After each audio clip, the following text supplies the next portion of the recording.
Mini Bangladesh કહેવાતું ચંડોળા તળાવ કાટમાળમાં ફેરવાયું। હવે ચંડોળા તળાવને કરાશે ડેવલપ। અમદાવાદનું મિની બાંગ્લાદેશ કહેવાતું ચંડોળા તળાવ કાટમાળમાં ફેરવાયું। ડિમોલિશન પાર્ટ 2ના બીજા દિવસે પણ અનેક મકાનો પર બુલ્ડોઝર ફેરવી દેવાયું।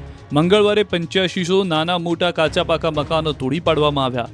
બાદમાં બુધવારે 5000થી વધુ મકાનો જમીનદોસ્ત કરાયા। મંગળવાર બાદ બુધવારે પણ ચંડોળા તળાવમાં સફાયો કરવા માટે વહેલી સવારથી મહાનગરપાલિકાની ટીમ પોલીસ કાફલા સાથે ચંડોળા તળાવ ખાતે પહોંચી હતી। સતત બીજા દિવસે ગેરકાયદે ખડકેલા મકાનો પર જેસીબી ફેરવી દેવાયું હતું। 35 હિટાચી મશીન અને 15 જેસીબી મશીનના ઉપયોગથી 5000થી વધુ મકાનો તોડી પડાયા હતા। બીજા દિવસે ચંડોળા તળાવ વિસ્તારમાં આવેલા ધાર્મિક સ્થાનોને તોડી પાડ્યા।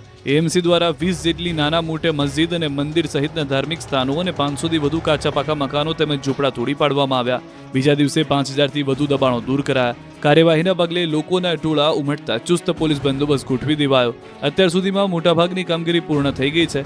પાર્ટ 2માં 2.5 લાખ ચોરસ મીટર વિસ્તાર ખુલ્લો કરાયો। અગાઉ પાર્ટ 1માં 1.5 લાખ ચોરસ મીટર વિસ્તાર ખુલ્લો કરાયો હતો।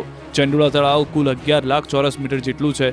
કાટમાળ હટાવ્યા બાદ ચંડોળા તળાવને કરાશે ડેવલપ। 7 તબક્કામાં ડેવલપમેન્ટની કામગીરી થશે। સૌપ્રથમ ચંડોળા તળાવને ઊંડું કરી પાણીથી ભરવામાં આવશે। વોકવે, પ્લેગ્રાઉન્ડ, રેલિંગ, મનોરંજનની પ્રવૃત્તિ પણ ઊભી કરાશે। ઘર વિહોણા લોકો માટે એએમસી શેલ્ટર હોમમાં તમામ વ્યવસ્થા કરાઈ છે। બાદમાં આવાસ યોજનામાં મકાન ફાળવાશે।